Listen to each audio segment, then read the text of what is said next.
हम्द सना इलाही ते जो मालिक हर हर दा उस दा नाम चितारन वाला किसे मैदान ना हर दा वो चिट्टी चादर अंबलां वाली इनू दाग न लावी जणिया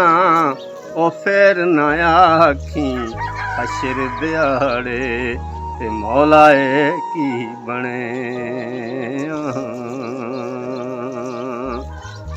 ते बेशक मेरे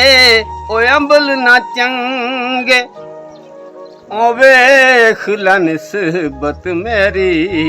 ओ मंगतियां नू सुल्तान बनावे मेरा दाता अली हजवेरी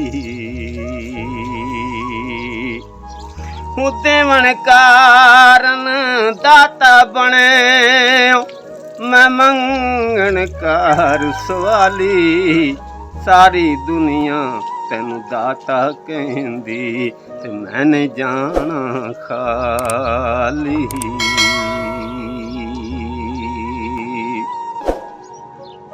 अंबलां वाले लंघ लंघ जांदे पैगाफल गोते खांदे मुहम्मद बख्शा ओ डुबण न देंदे ते कामल पीर जिन्ना दे ते लोकां मैनू आन डराया और रात कबर दी काली ते मैं सुनिया उत्थे ओने आउणा जिदे मोढे कंबली काली ते बेशक मेरा हुस्न ज़्यादा ओ सारे जहाना नालों कोई वध नहीं आका कीमत मेरी ते तेरियां जुल्फां नालों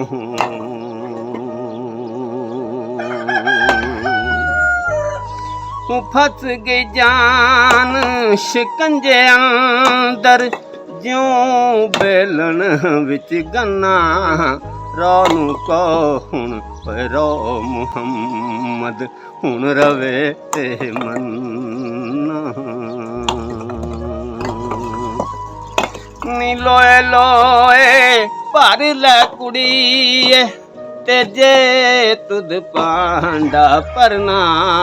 ओए शाम पई बिन शाम मुहम्मद तू घर जांदी ने डरना